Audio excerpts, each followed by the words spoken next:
In this video, I'll be discussing why I think the world of online dating could be so much better than it is right now. One could argue that I'm not the most qualified person to make this video. While I have had 2 Tinder dates, and while one of them was actually pretty successful until I got ghosted afterwards, I still haven't actually had a girlfriend, and in that sense, my view is biased pretty negatively. I'm not an expert in the ancient arts of love, relationship, and or social psychology.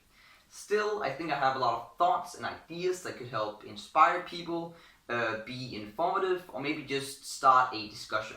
I've also done some research for this video, and there'll be footnotes in the bottom right corner.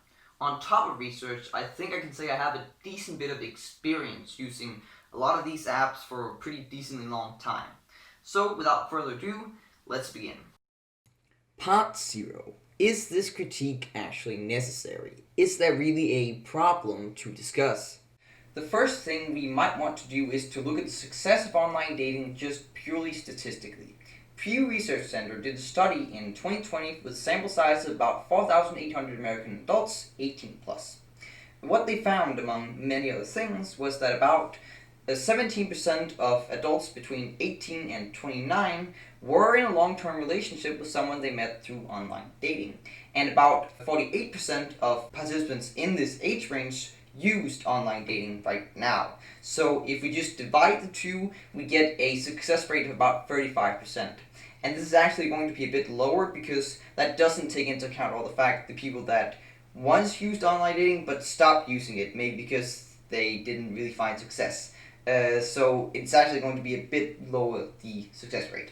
Another study from the Journal of Social Psychology and Personal Relationships found that about 65% of Tinder users, and of course Tinder isn't the entirety of the dating market, but it is a pretty large percentage of it, had some hookup experience with sexual contact, and further 12% without sexual contact. Going back to the previous study again, they found that about 46% of people thought that their experience using online dating was at least partially positive, and about 42% found it at least partially negative. When you look at these numbers, it's actually surprisingly positive. But I still think it's worth discussing because it could be better, especially when you think about the fact that PNAS, they did a study and they found that, very unsurprisingly, online dating is increasing rapidly while traditional dating is decreasing in importance. So really a lot of people kind of need to use online dating, and if 42% of them find the experience kind of negative, and if only less than 35% of them actually have success, then that kind of sucks a bit, right? Well, it's definitely not ideal, so it's worth figuring out why it doesn't work so well.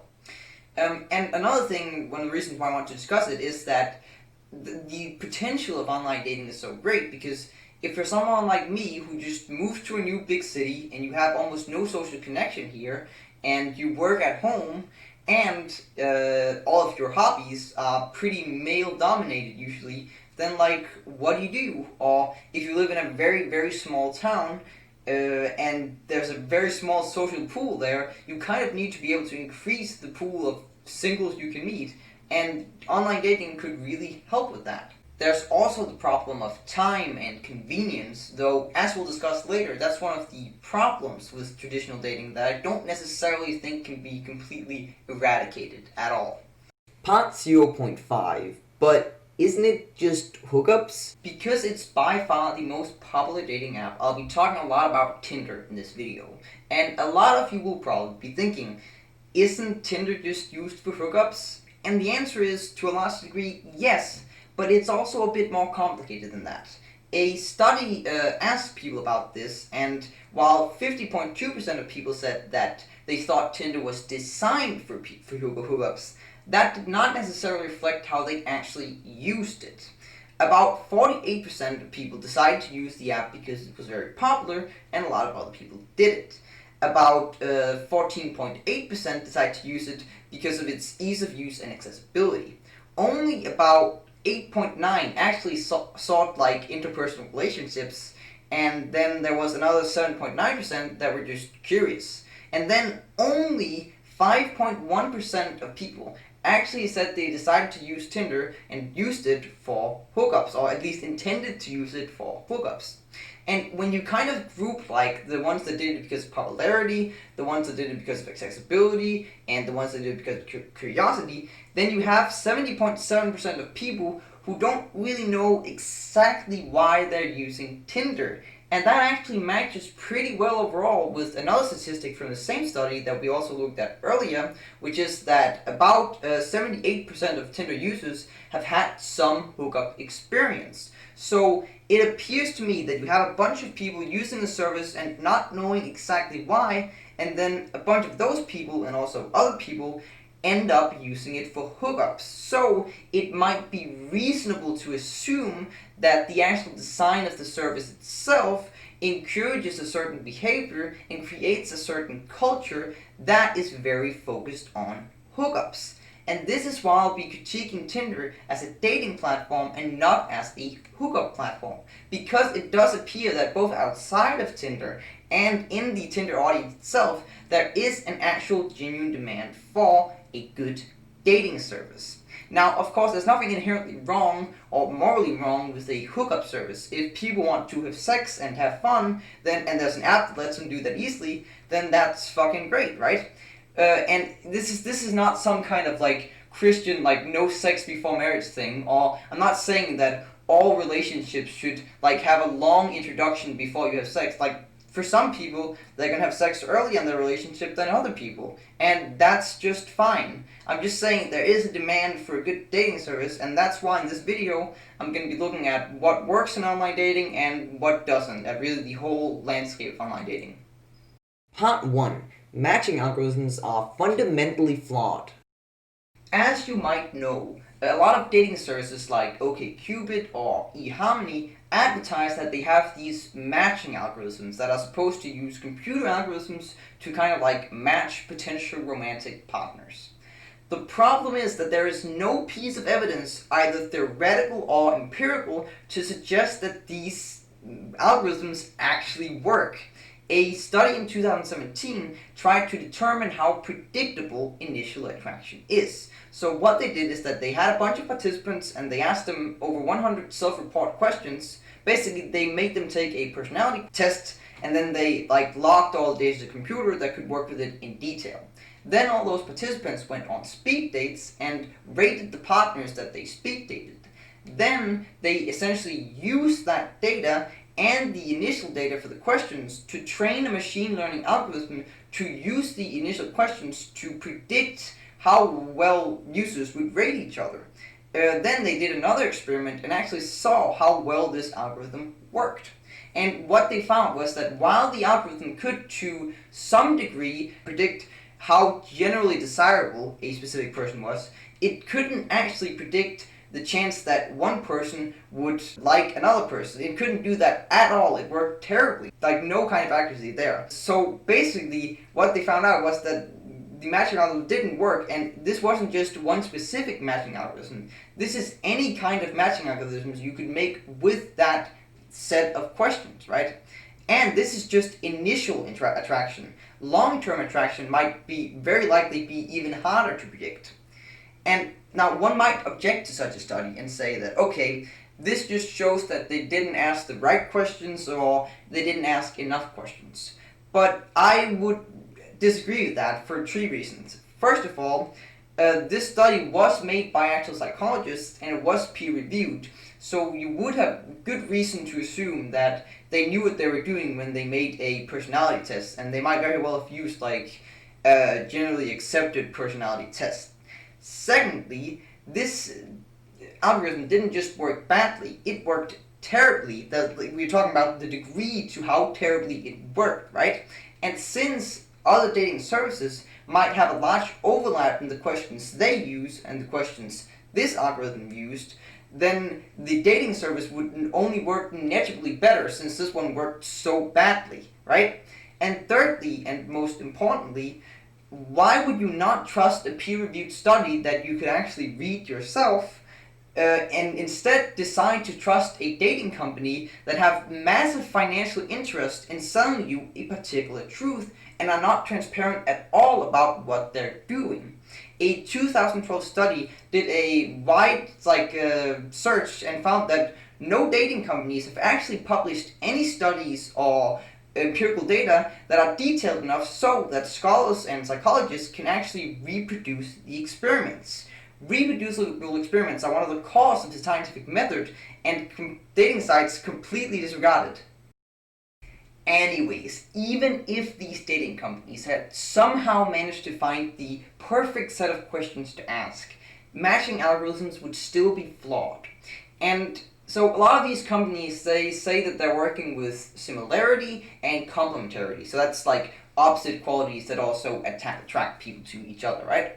And that makes a lot of good intuitive sense. It's a very commonly accepted notion that similar people work well together as partners and that similar people attract each other. The problem is that a lot of studies have found that it's love and attraction is a bit more complicated than that. Specifically, we distinguish between actual similarity and perceived similarity.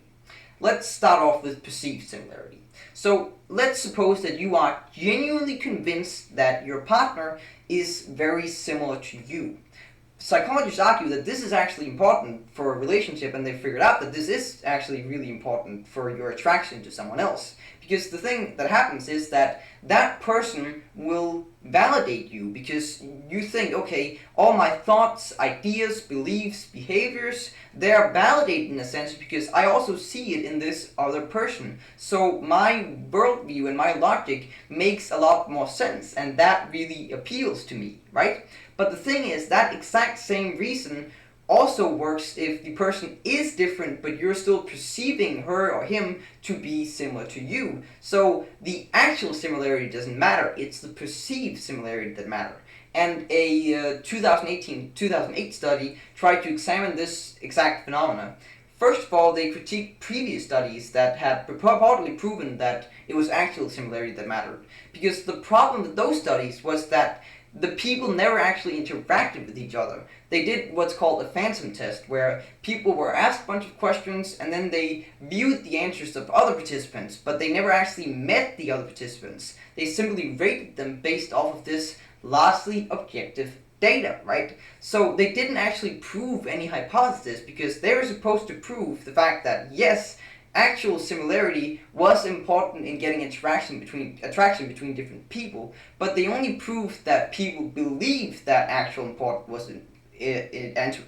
similarity was important for getting attraction. They didn't actually prove that it was true. They just proved that yes, this is a common notion, and a lot of people would likely believe, oh, I might like this person, right?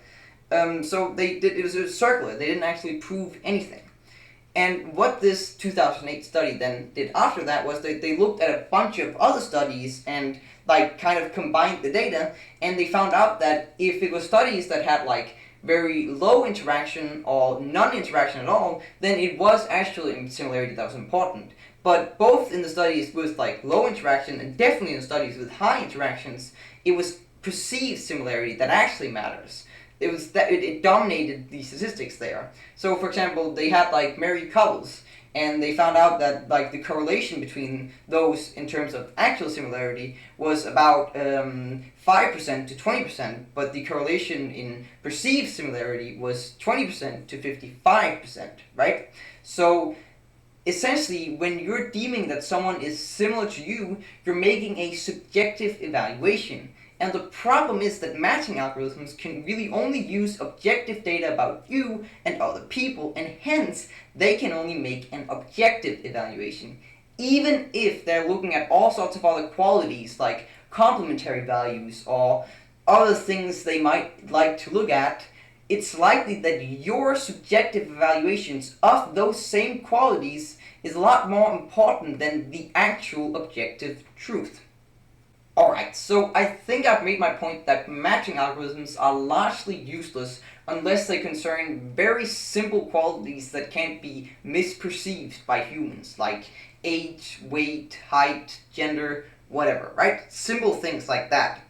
But with this idea that essentially when we're thinking about people that are attracted to each other, we're thinking about perceived qualities and perceived evaluations of each other, let's try to look at dating services as social networks and as platforms and see if they're good at getting people to meet other people that they perceive to be similar. Are they good networking devices, essentially? Part 2. The problem with browsing profiles as they typically exist today. So, dating sites must help people find partners that they perceive to be similar. And just by simple virtue of showing people a bunch of singles nearby and then some information about them, might these dating sites not be incredibly effective by just letting people make a bunch of these subjective evaluations themselves? And the answer is somewhere between yes and no, but closer to no, which also fits pretty well to this success rate of about 35%.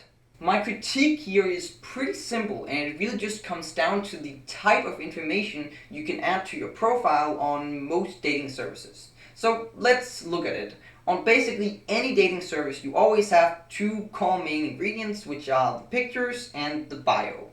I've never seen any dating service where you can't at least have these, right? On top of that, you have other small things, like you might have some objective data about your job, your education, similar things like that, right? You might also have some wacky questions that you can answer, like a perfect first date, what would you do if you had only one thing you could eat for the rest of your life, etc., etc. Those are also somewhat uncommon generally. You might be able to link to your Spotify. You might very, very rarely have a personality type test thing. You might also have a little voice clip you can make. I found that in one of them. But again, a lot of these things are somewhat rare, right? And now let's try to look at how I could have made a profile on some imaginary dating service using these parameters. So, first of all, we have some different pictures. Then going down to the bio, we have, "Hi, I'm a creative person that loves to work on various projects of various types. I have lots of different hobbies and things that interest me. I love math, science, and programming too, and I'm considering studying computer science." Going down to the questions, we have "My perfect date," where I answer Lord of the Rings marathon. If I had to eat one thing for the rest of my life, it would be, and I just answer oats. And my most unnecessary, unusable skill is, where I answer walking while in the double lotus position. And then, the Spotify, I have various metal bands that I listen to and also other things. The avid online data will know that profile I just showed is very untypical. Most profiles don't look like this, and mine doesn't either. And I'll get to that later, but right now let me just ask you a question. What kind of impression can you get of me from reading this profile? If you had to describe me only using what you've known from this profile, how would you do it? Personally, to you, what am I guess, to ask it in a philosophical way. You can maybe say, okay, kind of nerdy-ish, has broad interests, but some pretty niche things. But, if you had to describe to an actor that had to impersonate me, that wouldn't be very descriptive. You could learn a lot more just by watching this video. The very fact that I've decided to make this video, and I've decided to make it as long as I have, that tells you something about me. The way that I've decided to dress, the way that I talk, the way that I've kind of formatted my argument. All these things tell you something about me, and it's hard to say exactly what they tell you, but it's definitely something that you know in your own head, okay, that contributes to whatever image you have of me right now. This 2008 study that kind of put it nicely, that people are experience products, essentially. So just the best way that you can get an idea of what the taste of something is is not by viewing its nutritional products and looking at a taste test. The best way to learn what it tastes like is just to taste the thing. And very much like that, the best way to know what a specific person is personally to you, subjectively, is just to meet that person and face to face and talk to them, interact with them. Now, if we're kind of continuing on with this food analogy, then just like it's very impractical to have to taste every piece of food before you have any idea what it tastes like, there's various ways you can approximate the taste. You can kind of describe the taste in terms of other things that you may have tasted before, or you could smell it or look at it. That might also help give you an idea. And in the same way, we can approximate what a person is like in various ways. For example, let's say that you're sitting at a cafe and someone spills their coffee, and then you can kind of get an idea what that person is like by seeing how they react to this thing that happens to them. Or another thing, let's say that you're sitting at a place and there's two people having a conversation. Then even if you're not interacting with those two people, you can learn a lot about them by what they're saying in this conversation, and then, okay, maybe the other person asked this person something, and how did this person react to that in a way that tells you something about what that person is like, right? So we can kind of get an approximation of what people are like by imagining them situations and then seeing what they decide to do. So you can both approximate what a person is like by interacting with them, for example texting, but also somewhat slightly without interacting with them. For example, by viewing this video, because this video is an act of self-expression in a way. Any video I would have made, any project I would have made, is somehow also kind of me expressing myself in a way, and you're viewing that expression and in turn learning something about me. So what I think profiles should be better at is somehow allowing users some kind of self-expression so that people can approximate and get an idea of what they're like, so they can then move on to texting, get a better approximation, and then get the best approximation by actually meeting the person face to face. And where I think dating services fail is in both of these steps, both in actually making a profile that allows users to get an idea of what each other are like and allows users to express themselves, and in the texting department, actually setting up communication so that people are learning about each other. So let's discuss that. Let's try to look at a profile, like the different things you could add to it, and look at if those things actually tell you something about the person and actually allow for self-expression. So first of all, the objective qualifiers like job, education, etc., they don't tell you much about what your personality is really like. Spotify, not a ton either. The little voice clip you can add, that can really help, but it's very rarely available anyways. The two main most important things are bio and pictures, because these can be whatever you want them to. There's almost no limits basically. And this means that, for example, when I was browsing OkCupid, what I was looking for wasn't actually so much the content in the descriptions and the bios, it was more the way the bios were written. Like, was this a giant incoherent stream of thoughts and random facts that was awfully written? Or was it kind of reflective and somewhat interestingly well written, or did it make me laugh? I would subjectively prefer those two later options, and some might prefer the earlier thing, right? And similar thing with pictures. Was it a bunch of selfies that were basically identical, or was the person doing something interesting with the pictures? So the bio and the pictures do allow for self-expression. The problem I have is just that it's way too hard to express yourself. You're starting basically with a blank slate. You have pretty few pictures and a pretty short bio often, and even if the bio was long, that wouldn't help much either, because you have to be really kind of witty, and you have to use a long time to somehow be able to express your personality in text and in pictures, and also in a way that gets people's attention, and all sorts of these things you have to think about. As I said, the fake profile I showed is pretty atypical. Most people won't go through the effort of giving all that information, and often you'll just see pictures, and maybe pictures and then a short little bio. And that's honestly perfectly understandable, especially when you're thinking about the fact that almost 70% of users weren't that serious about it, so of course most people aren't going to put in all that effort. And the problem is then that it's not so much the problem that people aren't putting in that much effort to give a bunch of information about themselves like I did in my bio.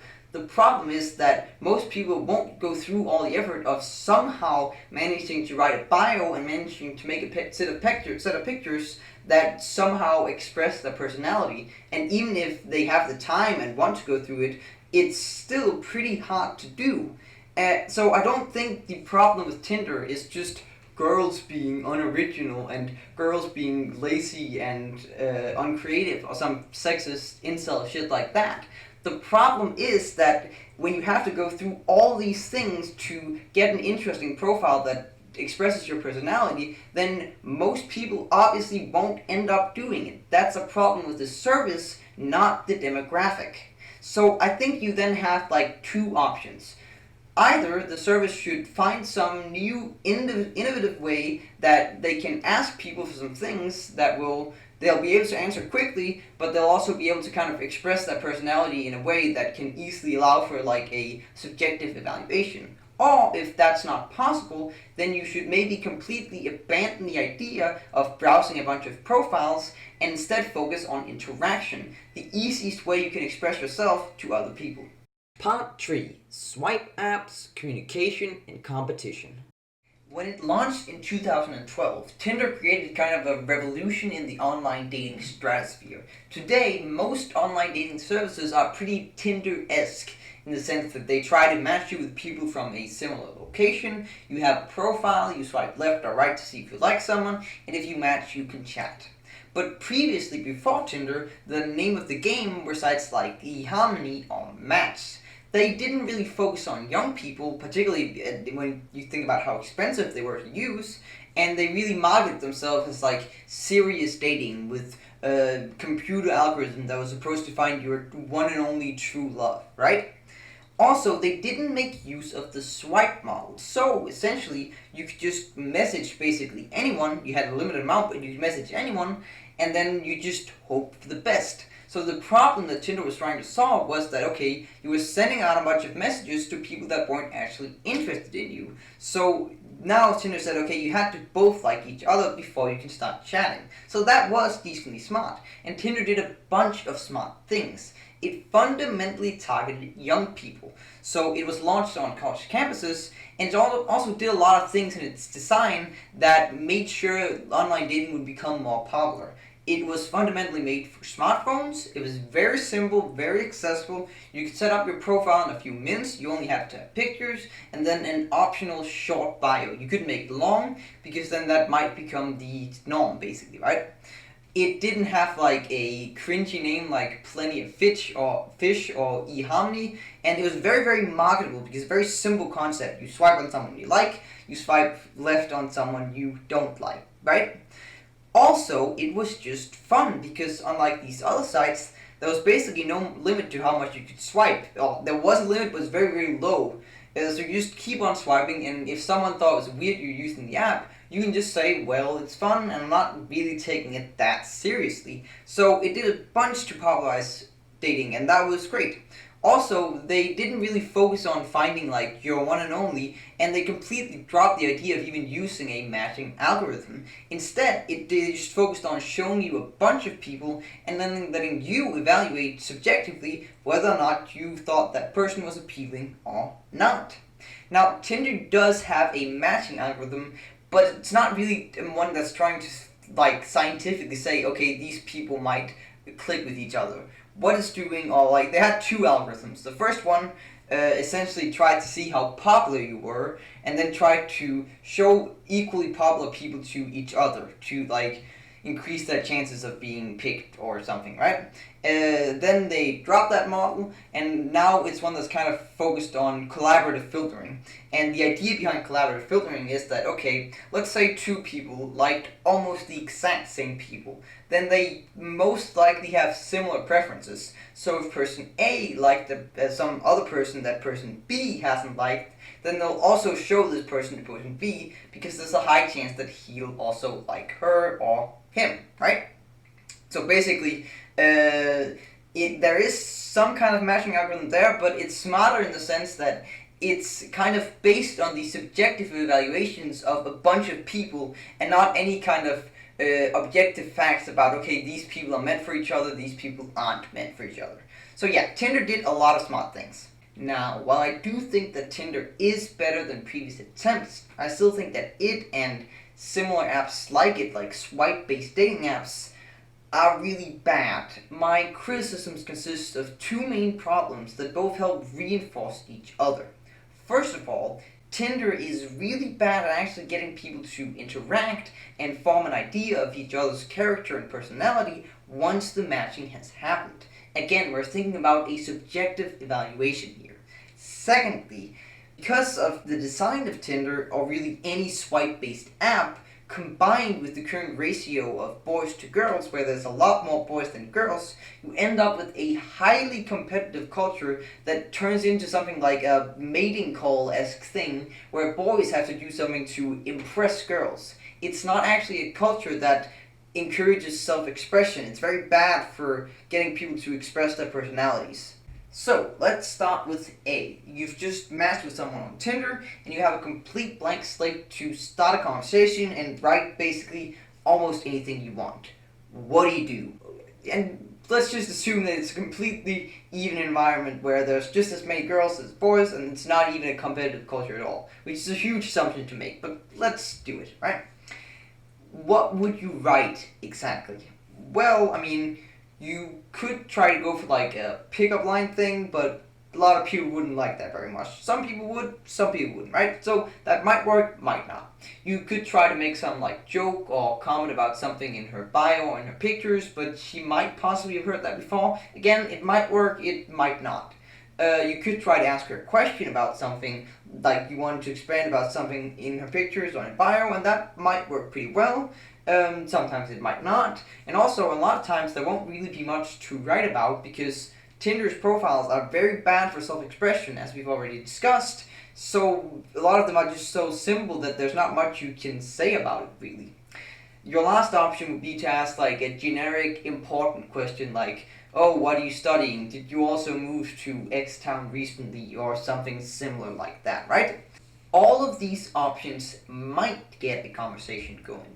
But we're really going to focus on the word might here, because I don't think that like texting is an inherently bad way of communicating. I just think the problem with Tinder is that this spot where a real conversation gets going happens way too infrequently.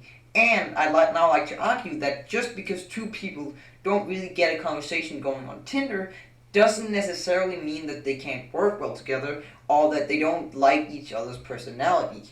It sometimes does, but often I think it doesn't.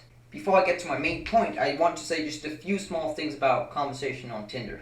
So often if you start with like a serious question, then even if you end up having a conversation, it might be a conversation that's just like facts about yourself essentially. And you can't really use that to get an idea of each other's personality very much. Another thing is that small talk and banter can be pretty hard on Tinder, especially since it might be many hours before your message is read, and even more hours before it's actually replied to. Just think about all the conversations in real life that wouldn't really work if you removed any kind of context from timing. But now for my main argument. Just because two people can start a long conversation in a texting environment where they know almost nothing about each other and where they have no pre-established relations to each other does not necessarily mean that they couldn't work well with each other. That does not necessarily mean that they couldn't have matching personalities.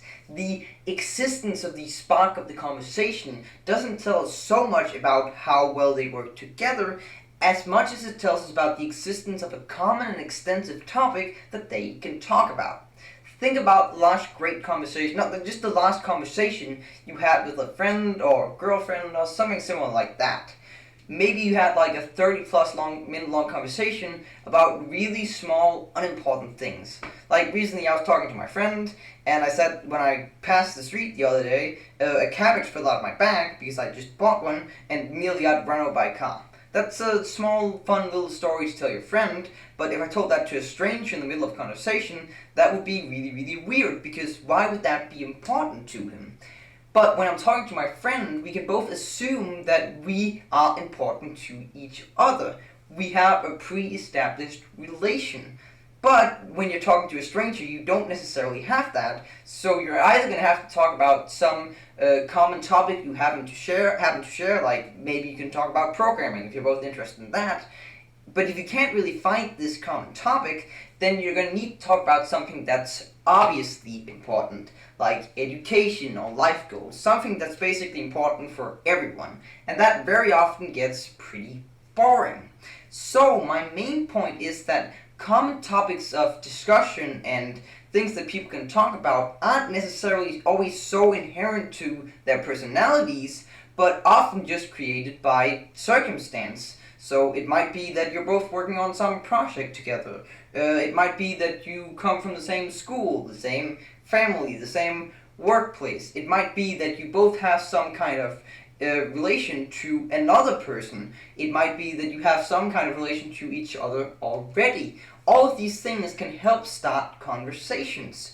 And that's why it's so great meeting people through like other friends, like meeting friends of friends, because you both have a common topic, a common relation, which is the friend that you both know. Think about all your friends. Would you have become friends initially if you had to meet through these chat features on Tinder? I can't speak for you, but I don't think that would have been the case in my situation at least. So my critique of Tinder is that it doesn't seem to acknowledge that a lot of common topics of interest that people can talk about aren't necessarily created by the personalities of those people or the decisions they've made, but rather just circumstance and coincidence. Now, one might reasonably object to this point by saying that the whole point of Tinder is that it's supposed to match with people outside of your social pool, and it would be incredibly limiting and incredibly hard for Tinder only to match you with people that had some kind of circumstance in common. And that's very true, but I think it's possible to artificially create common topics of interest using the environment. I've had conversations on Tinder about Tinder itself, or when you're playing some online game, then the game itself is a common topic of interest. And this common topic is important because now you can interact with each other through communicating, through talking, and it doesn't even matter what exactly you're talking about. The important thing is that you're talking about something and you're learning about each other's personality. The method of communication in Tinder is texting. And texting can be great, but it has both advantages and disadvantages. It's known as the hyper-personalization effect. When you're texting, you focus kind of more on the content of what people are saying than necessarily the way that they're saying it, because you can't really express that when you're texting. And that can be good because maybe it's actually good to focus on what exactly people are saying and thinking about what they're saying, and not just focusing so much on the way that they're saying it or the way that they're talking or certain things like that. But also, all those things are important for your impression of a person, and they're kind of gone when you're texting. So that's a negative. Another thing is that when you're texting, you have a lot of time to prepare your messages to make them exactly how you want to be. And that can actually be good because you can find a way to express your thoughts and feelings even though they might be complex and hard to explain. But it also means that kind of the spontaneity of discussion and talking is gone when you're texting. And that can also be really important for how you feel about a person. Another thing is that when you're texting, messages can sometimes be ambiguous. And this can actually be good sometimes because another person might interpret an ambiguous message as actively positive and might improve how she or he feels about you. But it might also be negative because the message might be misinterpreted or might be interpreted as something actively negative even though it wasn't really meant to. So texting has advantages and disadvantages.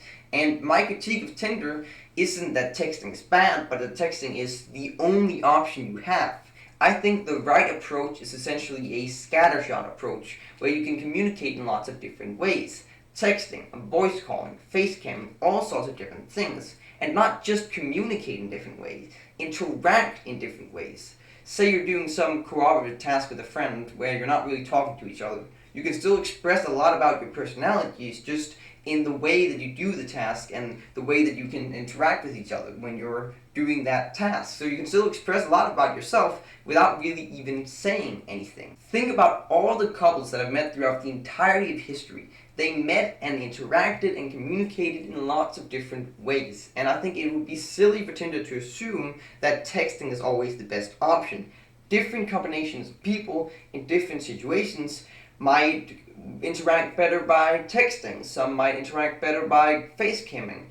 Different things work well for different sets of people at different times. Now, some ways of interacting only work in real time and others don't. And this takes us straight to point B I had about Tinder, because as Tinder works right now, or really most online dating services work right now, this real-time interaction really wouldn't be possible. And that is because Tinder is a highly competitive culture. The current ratio of girls to boys on Tinder is 72% boys and 28% girls. And it's not just a Tinder problem. A study from 2012, which is before Tinder, found that on online dating services in general, boys would view 3 times as many profiles and send 3.2 times as many first messages. And another very informal study from 2012 tried to make 10 fake profiles on OkCupid, and so the descriptions were very similar between them, right? Very general descriptions that kind of fit with some of the tendencies he'd seen on other profiles on OkCupid. But then the pictures, he had 5 girls and he had 5 boys, and the girls and the boys were varying attractiveness. And then he just played the waiting game and saw how many first messages they got. And these are the results after 24 hours, and these are the results after 4 months. So yeah, it's pretty ridiculous. Going back to Tinder, a 2016 study found that in the first hour, if she kept on swiping, a girl would usually make about 162 matches, while a boy would make about 12 matches if he kept on swiping that entire time.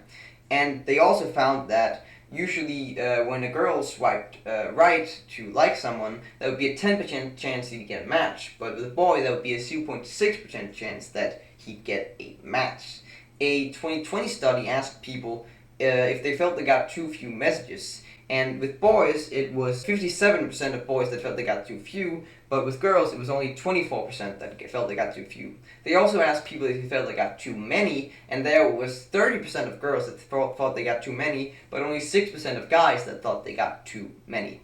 The 2016 study also found a pretty vicious cycle that happens on Tinder, where guys get so few matches that they like on almost every profile so that they have a better chance. And then girls get so many matches that they like on very few profiles, and then it just gets worse and worse and worse. I have theorized that this is made even worse by the Tinder algorithm, or algorithms that similar sites use. Tinder most likely made use of this collaborative filtering, where it would show you people who were liked by people who had similar preferences to you. But so if someone gets a lot of likes, then they're liked by a lot of people that have something in common, so they're shown to a lot of people. So it creates this kind of inequality very often, where when someone gets likes, they're going to be shown to more people, and then there's the high chance that they're going to get even more likes, and the opposite is going to happen if you aren't shown to a lot of people. Alright, let's talk about what actually happens when you've gotten a match as a guy on Tinder. It's basically expected that you write the first message, and there is a pretty decent chance that the girl won't respond. So this whole culture has been created on Tinder, and you'll see it in articles, on websites, on Reddit, where it's how can the guy somehow manage to write the perfect first message? If you write this type of message, there's a higher probability that the girl will respond. But what exact message would you have to write? You'd first of all have to do something that was unique and catch her attention, since you'd most likely gotten a bunch of messages already. You'd have to do something that illustrated how kind of impressive you were, it had to illustrate your intelligence and your humor, things like that somehow, right? You'd also have to do something that somehow complimented her, but also didn't seem too needy, and it had to be very specifically tailored to her message. That would be somehow the perfect first message. But can you honestly expect that most of your very varied different users would be able to write such a message? That's pretty ridiculous, and it's made even harder when you think about the fact that a lot of these profiles are very simple. It might just be a few almost identical selfies. What do you have to work with then to write this interesting first message that stands out? The problem with the competitive culture on Tinder is way larger than just inaccessibility though.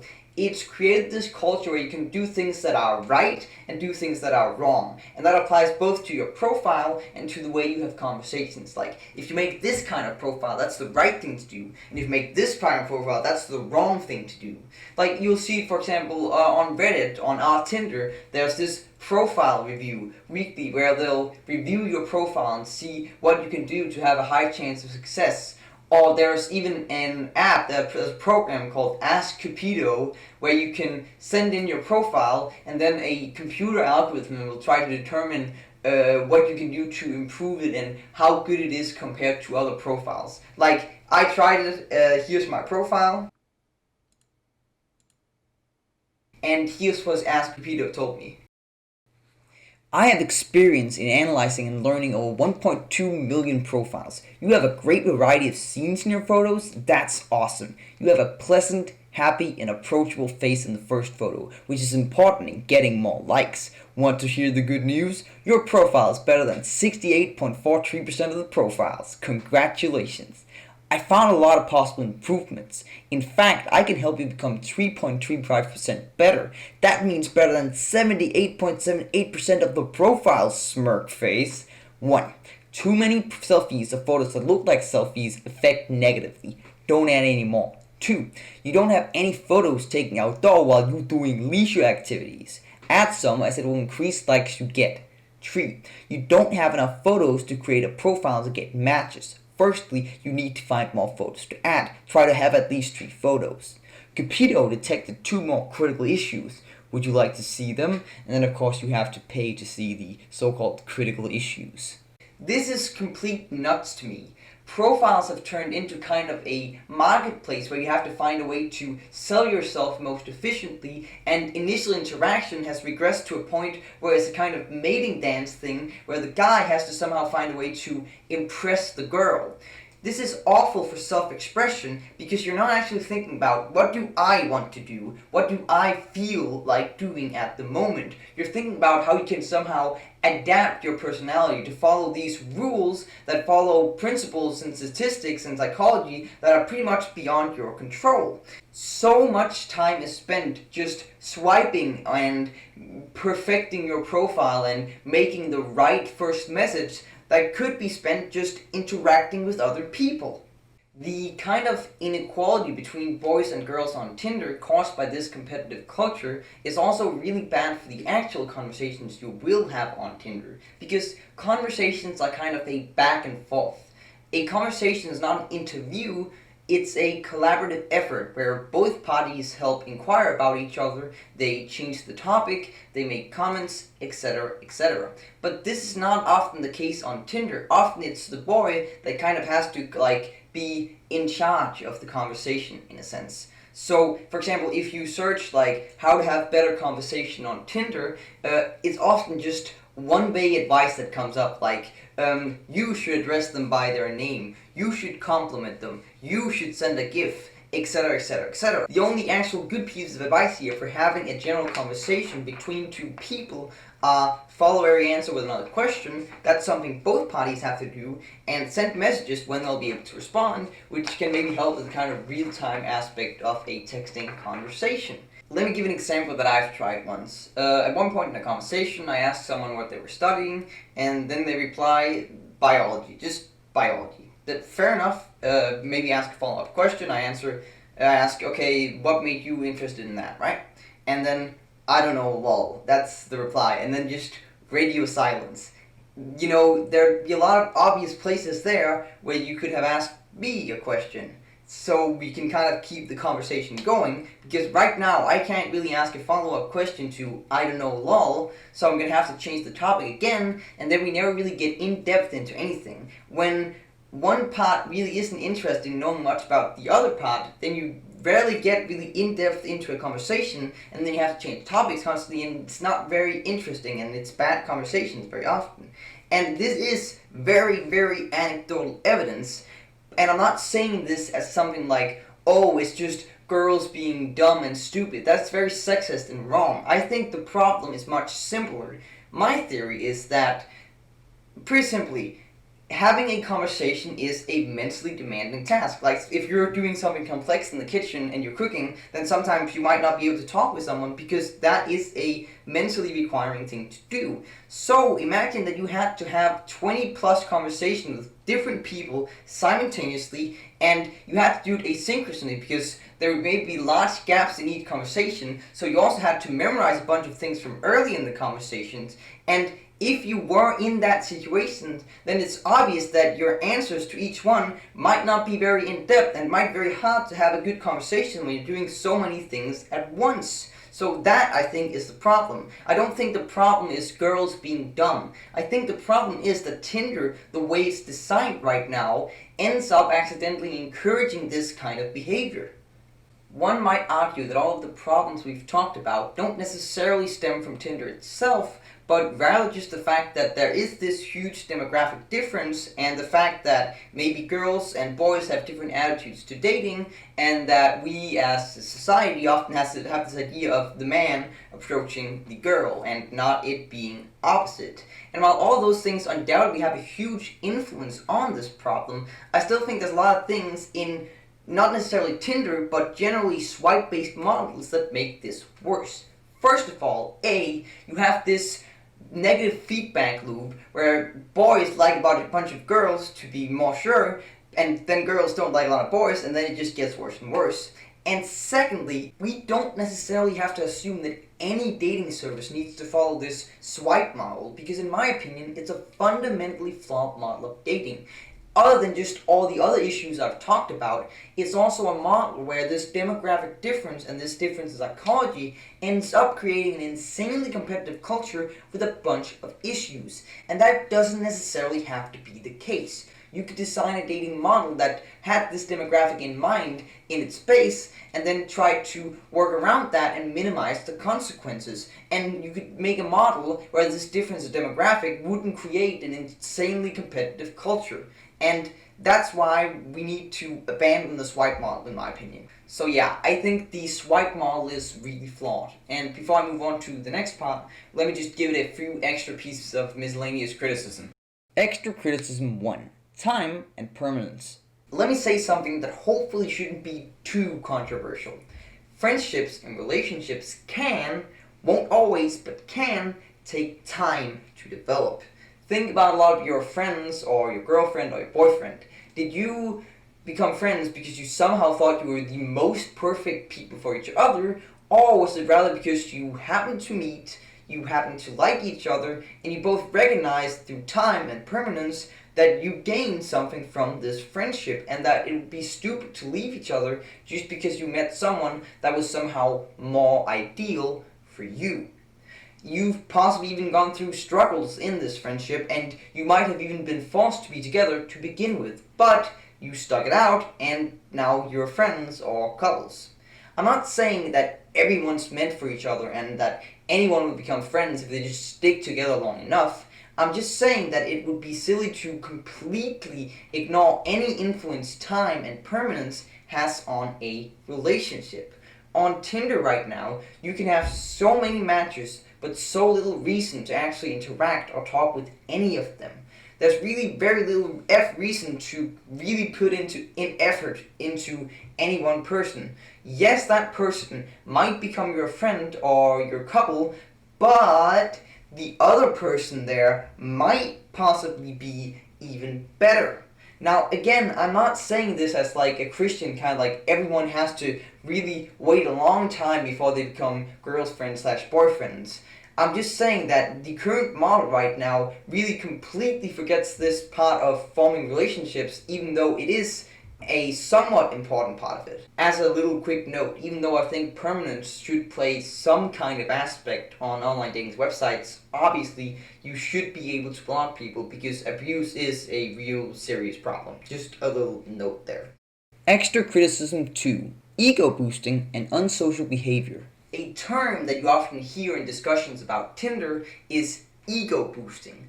The idea is that a lot of girls purportedly install Tinder only so that they can essentially boost their ego and validation by watching the amount of likes and by watching how many matches they get.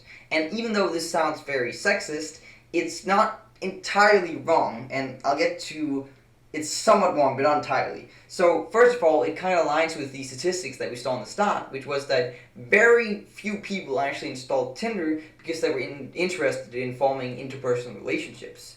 And it also aligns with another study where they asked people in the Netherlands why they use Tinder, and only 2 of all the participants didn't use it just to ego boost or because they thought it was entertaining. So that was basically the prime reason that most people, at least in that country, decided to use it. So just looking at the statistics is not entirely wrong, but also looking at the statistics, it's clear that this is not just something girls do, it's also something that boys do.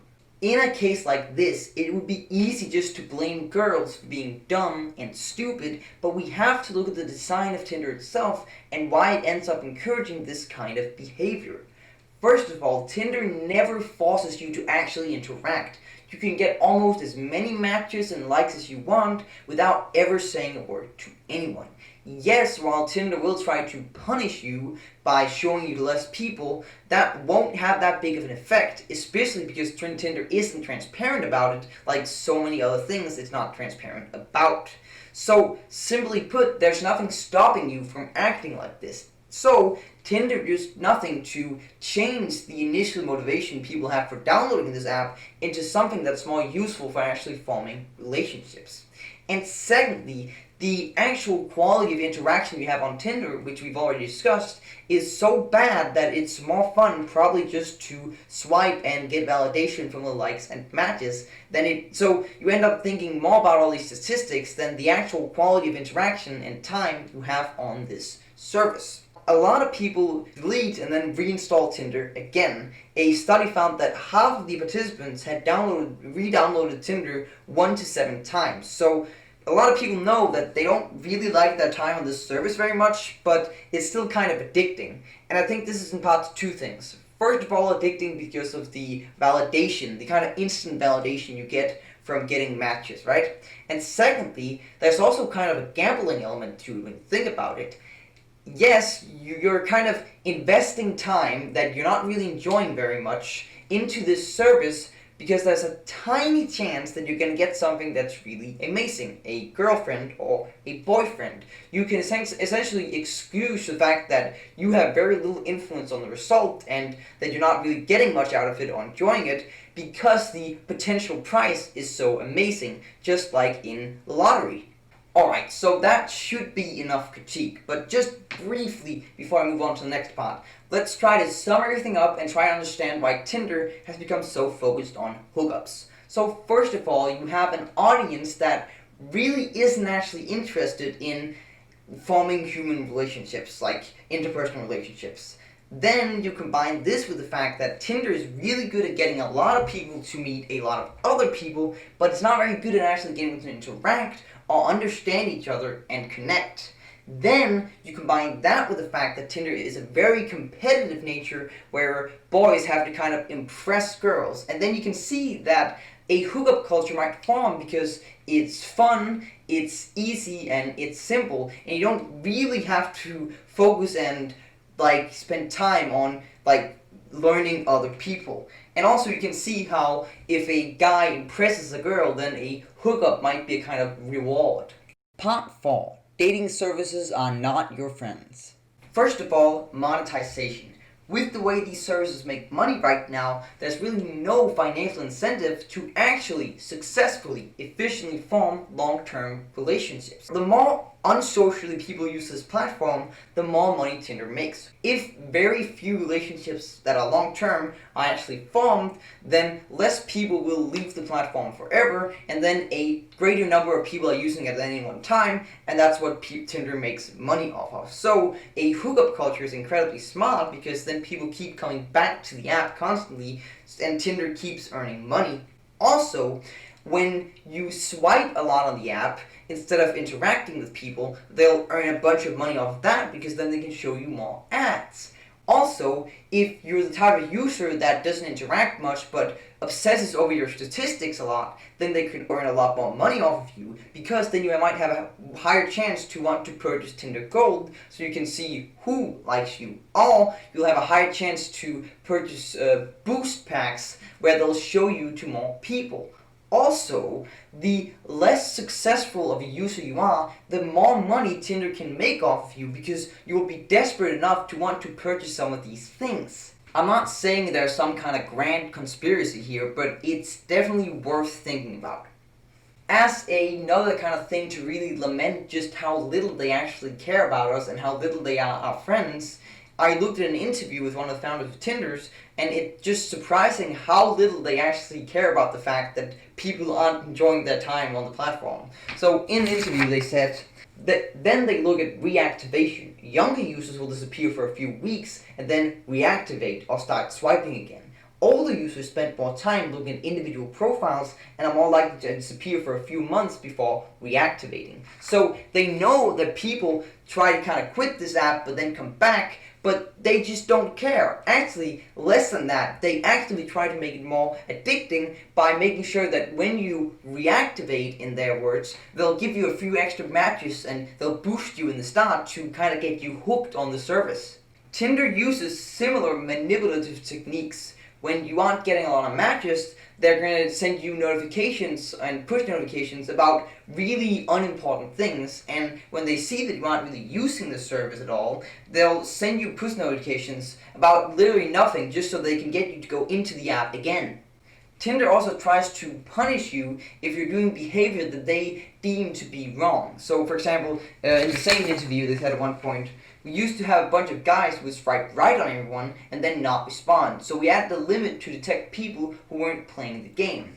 So what Tinder does is that instead of actually telling you what you're not supposed to do, it just shows you to fewer people in the algorithm. But it tells you nothing about all these kinds of behaviors. It just does it anyway. So they're incredibly untransparent about all the things, and what that ends up creating is a lot of insecurity because you don't know if the reason you're not getting any likes is because you're just unattractive, or if it's because you've done some kind of behavior that Tinder deemed to be wrong but didn't tell you about. In Tinder's kind of disgusting words, you weren't playing the game. Speaking of insecurity, just like Tinder breeds off of people not having success with the app, it also breeds off of people being insecure, because Tinder and really all sorts of dating services like it try to monetize every little fucking thing that they can. Hey, you swiped left on a profile you actually wanted to swipe right on? This doesn't maybe tell us that something is wrong about a service and that people are looking at profiles so little and they have to swipe so fast to find something they like that they accidentally swipe the wrong direction. No, there's clearly no problem with our service at all. Let's just make people pay for a button so that they can undo. It's kind of macabre to think about the fact that online dating has come to a point where someone might be paying money just to be able to undo on people they accidentally swiped left on. But, everyone, this is capitalism. It will try to monetize any human desire it possibly can. You know how on Facebook, it's really practical that you can see if someone's read your message or not? And how that might be nice on a dating service because you can use it to determine if someone lost interest in you. If they hadn't read your message, then no problem. If they had read your message, then they probably didn't care if they hadn't sent a message in a lot of days, which might very often happen because the dating service is shit. Hey, look, that's a human desire. We can monetize people's internal anxieties and indecisions by making them pay to try to remove these feelings that we have created in the first place. So on Tinder and really any dating platform, you have this feature called read receipts where you have to pay for packs of pay this many dollars for 5 read receipts, and then there's 5 messages where you can see if someone's read it or not. And yeah, guess what? Any platform that tries to mimic Tinder also does the same thing because they're all equally shitty people. They're essentially, actually, in a lot of different ways also, profiting off of people's anxieties and insecurities because they've also done a bunch of other things, like you can't see the last time someone was online because that might also help you to determine if they're interested in you or not. But the more insecure people are, the more they want to pay to be less insecure, and the more these companies can profit. The last thing is just kind of an observation, but small changes in the Tinder algorithm might drastically change how online dating works for millions of people worldwide. But only very few select men are actually in control of that algorithm. And are these highly intelligent, good-intentioned men?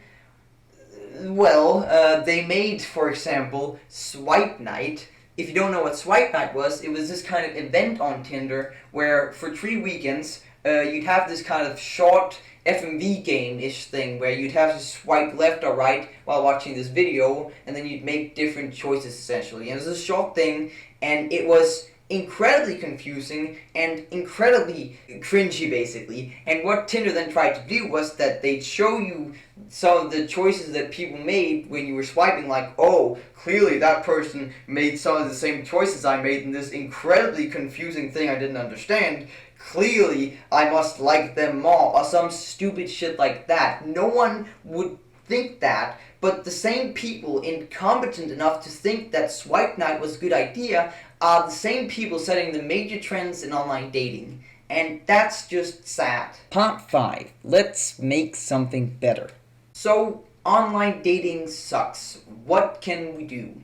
Well, I, in this part, have one idea for a potential alternative to the way that online dating works right now. And I want to try to set some goals that other people can use to make new dating services that are very different from the swipe model. So let's sum up everything that we've learned and run through this list of goals. If a dating app is successful and good, it should, in my opinion, be the case that it should find a way to give people common topics of discussion, for example, through the environment. It should use different means of communication and interaction in general. It should acknowledge the fact that a lot of people don't spark immediately and that human relationships develop with some degree of permanence and time. Of course, it should also acknowledge that a lot of people just aren't meant for each other. If there are profiles on this dating service, they should be good at getting people to express themselves and what they're like without having to think too much or spend too much time. The service should force interaction to counteract unsocial behavior. Interaction with other human beings should be the main crux/fun of this service. It should consider the boy to girl ratio and attempt to create an environment that isn't super competitive. It should be fun, easy, accessible, marketable, and made for smartphones. A large, diverse user base is fundamental to a service like this. The name and icon shouldn't be cringy like Plenty of Fish. It should be free, but somehow monetized in a way that isn't anti-consumer, in a way that doesn't end up breaking the service with different tiers of users. It ideally shouldn't end up stealing data from users, and I think non-targeted advertising might be the way to go, but it's definitely going to depend on what you make the service like. And lastly, it should be very transparent to its users about the data, and ideally it should be in some way democratic, since this is something that's going to have an influence on a ton of different people. I think there's lots of different ways you could go about making a service that satisfies these conditions, but let me end this video by giving my idea. I propose an app called Greetings that completely ditches any focus on the profile and puts interaction through activities head first. Let's start from the start. Making an account on this service should be as quick and simple as humanly possible. You should log in with your phone number like on Tinder, then set a name, a gender, an age, and a sexuality, and then set your location either manually or using a GPS. Then you should make a quick avatar face thing like on Snapchat. Very simple adjustments you can make so people don't spend too much time doing it, and each avatar should look equally attractive for the same reason so people don't obsess over how their avatar looks. And also you should maybe have the option just to take a picture of your face and then it would do it for you. Again, we just need to just be very, very quick so people can get started actually using the app. Alright, you're now ready to use the app. You are greeted with a kind of simple overworld where you have 3 options. First of all, activities, discussion and debate, and co-op project. These are not what they're actually going to be called, they're just kind of what they are functionally. But actually, before I get to any of these 3, let me explain some more important ideas in the app. All of these 3 choices are actually just different types of activities that you can use to meet and interact with people in a plethora of different ways. And the core idea in Greetings is that you can only meet people through activities. There are no friend requests. If you want to become contact with someone, you have to actually summon the balls to ask them in person, would you like to become contacts? And this would do a lot of right things. First of all, it would reduce the amount of fake matches since you actually have to do it live in person. And secondly, it also would reduce the amount of unsocial behavior since you can't use the service just to look at how many friend requests or likes you have because there are no stats to look at. And yes, it would suck to be rejected and it would suck to also reject other people, but I definitely think it's worth a lot of the benefit that it adds. When you're greeting someone, you might end up in a situation where you'll accept the greet just because you don't want any awkwardness that may come with saying no. So to avoid this and to avoid also other kinds of like ego boosting, I think the app should make it so that you can only have essentially like 5 or 10 contacts on the site at any time. If you get really close to each other, then you can just use different types of social media and then this app really isn't important any longer.